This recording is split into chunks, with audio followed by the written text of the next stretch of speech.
नमस्ते एरीज, आपके हफ्ते की एनर्जी, आपके मंत्रा के लिए एक कार्ड और एक्शन के लिए एक कार्ड, साथ ही में आपके हफ्ते की एनर्जी को क्लैरिफाई करने के लिए एक और कार्ड। तो एरीज, आपके पास कोर्ट कार्ड्स भी आए हुए हैं, एक मेजर अरकाना का कार्ड भी है। तो कहीं ये हफ्ता आपके लिए अहम हो सकता है, इम्पोर्टेंट हो सकता है। शुरू करते हैं आपके हफ्ते की एनर्जी से, जहाँ कार्ड आया है 10 ऑफ चैलेंजेस, यानी कि 10 ऑफ सोड्स। किसी चीज़ के एंडिंग की एनर्जी है और मोस्ट लाइकली कोई नेगेटिव सिचुएशन है, कोई ऐसी सिचुएशन जहां आप काफ़ी थक गए हैं, आप हार गए हैं, आपको रिजल्ट्स नहीं मिल रहे हैं। तो इस हफ्ते वो जो भी प्रॉब्लम है, जो भी सिचुएशन है, ख़त्म हो जाएगी, ताकि फिर आप आगे चल के एक फ्रेश स्टार्ट और एक बेटर फ्यूचर की तरफ मूव कर सकते हैं। जो ये रोज़ रोज़ की टेंशन है, झगड़े हैं, ये सब बंद हो जाएंगे। और जो भी ये सिचुएशन है, आप यहाँ अकेले नहीं हैं, आपके साथी ज़रूर हो सकते हैं। कुछ चीज़ें शायद से आपने खो दी होंगी, चाहे वो आपकी हेल्थ पे असर पड़ा हो या आपने कोई और अपॉर्चुनिटी को मना कर दिया हो, मगर आप अकेले नहीं हैं। साथ में आपको दूसरों की हेल्प भी मिल सकती है। तो आगे चल के क्या रीबिल्ड करना है, उसके लिए हम आपके क्लैरिफाइंग कार्ड को देखते हैं। यहाँ आपके पास आया है नाइट ऑफ कप्स। तो जनरली जब हम नाइट ऑफ कप्स के बारे में बात करते हैं, हम एक तरह की ऑप्टिमिज्म, आशावादी सोच के बारे में बात करते हैं, और कभी-कभी हम उसको ज़्यादा ही आइडियलिस्टिक या ओवर ऑप्टिमिस्टिक कहते हैं। मगर आपके कार्ड्स को देखते हुए, रीडिंग को देखते हुए, जो इस कार्ड का पॉजिटिव एस्पेक्ट है वो ज़्यादा स्ट्रॉन्ग लग रहा है। तो ये कार्ड कहता है कि कहीं पे आप इन्वेस्टेड थे, कहीं आप टाइम डाल रहे थे, चाहे वो दिल की बात हो या फिर काम की बात हो। तो अपने आप से पूछिए कि क्या सही में, असली में आपका वहाँ कोई चांस था? क्या इस रिलेशनशिप को बचाया जा सकता है? क्या इसी प्रोजेक्ट को रीस्टार्ट किया जा सकता है अगर हम अब शुरू करें तो? जो भी है, आप आँख खोल कर अच्छी तरह एग्ज़ामिनेशन करेंगे, उसके बाद ही डिसीजन देंगे।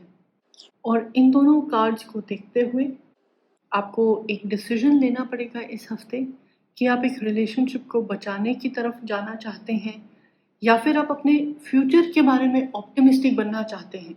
यानी कि ये मौका फेल हो गया, बट मैं जो ये स्किल है, ये टाइम है, एक फ्रेश जगह पे इन्वेस्ट कर सकता हूँ।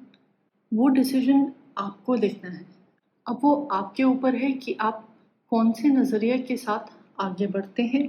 साथ में यहाँ पे अगर आप इस हफ्ते थोड़ा बहुत पढ़ाई करना चाहते हैं, रिसर्च करना चाहते हैं, तो आप संकन कॉस्ट फैलेसी के बारे में भी गूगल पर इंफॉर्मेशन ढूंढ सकते हैं। आपके मंत्रा में कार्ड आया है चाइल्ड ऑफ चैलेंजेस, यानी कि प्रिंसेस ऑफ सोड्स।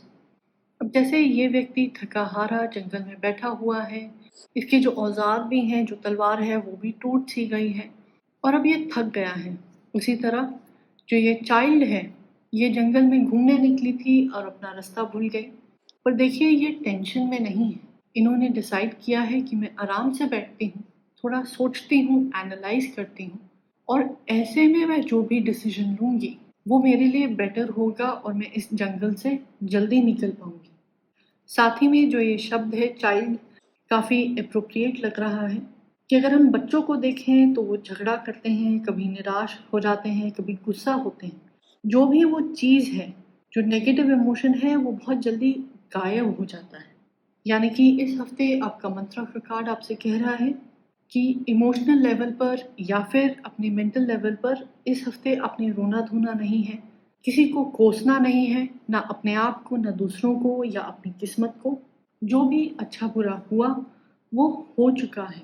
अब देखिए कि आज आपके हाथ में क्या है।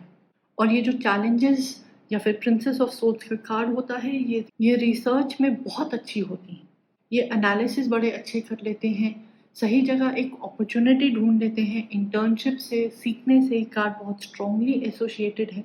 तो देखिए कि आपकी लाइफ में जो भी हो रहा है, आप उसके बारे में और बेटर कहाँ से सीख सकते हैं, कहाँ रिसर्च कर सकते हैं, कहाँ एक्सपीरियंस को प्राप्त कर सकते हैं, ताकि आगे चल के आप जो भी करें वो बेटर हो, बेहतर हो। साथ ही में ये कार्ड इमरजेंसीज के लिए भी बहुत अच्छा है। ये कहता है कि इमरजेंसी में जो तुरंत उस समय करने की ज़रूरत है वो करने की काबिलियत आपके पास है, वो इंफॉर्मेशन, वो एनालिसिस की शक्ति आपके पास है। तो ये कार्ड कह रहा है कि इस हफ्ते फोकस रखें कि आपको जाना कहाँ है, वहाँ जाने में आपकी मदद कौन कर सकता है और आप उनसे मिल कैसे सकते हैं या वो हेल्प कैसे प्राप्त कर सकते हैं। अब ये थ्योरेटिकल, प्रैक्टिकल, बुक्स की बात हो सकती है, मेंटोर की बात हो सकती है, बॉस की या सुपरवाइज़र या किसी क्लोज दोस्त की भी बात हो सकती है। आपका फोकस वहाँ होना चाहिए और ना कि ओवर थिंकिंग में या फिर ब्लेम गेम में। आपके एक्शन में कार्ड आया है नंबर 16, द फॉली। ये जो कार्ड है टावर का कार्ड है, किसी तरह के चेंज, बदलाव को दिखा रहा है और ये बहुत स्ट्रॉन्ग चेंज है। तो जैसे आपकी लाइफ में कुछ एंड हो रहा है, कोई प्रोजेक्ट या रिलेशनशिप, तो ये कार्ड आपसे कह रहा है कि जिस एरिया में आपका वो बदलाव आ रहा है, वो बदलाव इसीलिए आ रहा है क्योंकि उस चीज़ की नींव, फाउंडेशन बहुत ही वीक थी, बहुत कमज़ोर थी। वो चीज़ आपके लिए अच्छी नहीं थी। तो आपको उस चीज़ के बारे में दुखी नहीं होना चाहिए जिस चीज़ की फाउंडेशन ही खोखली हो या वो आपके लिए, आपके लाइफस्टाइल के लिए सूटेबल नहीं थी।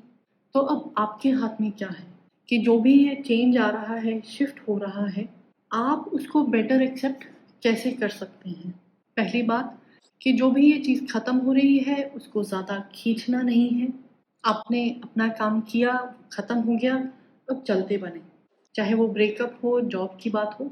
साथ ही साथ अपने जो डिसीजंस लेने हैं ये लॉजिक और फैक्ट्स पर बेस्ड होने चाहिए, क्योंकि आपके जो सोच के कार्ड्स हैं दो बार आ चुके हैं।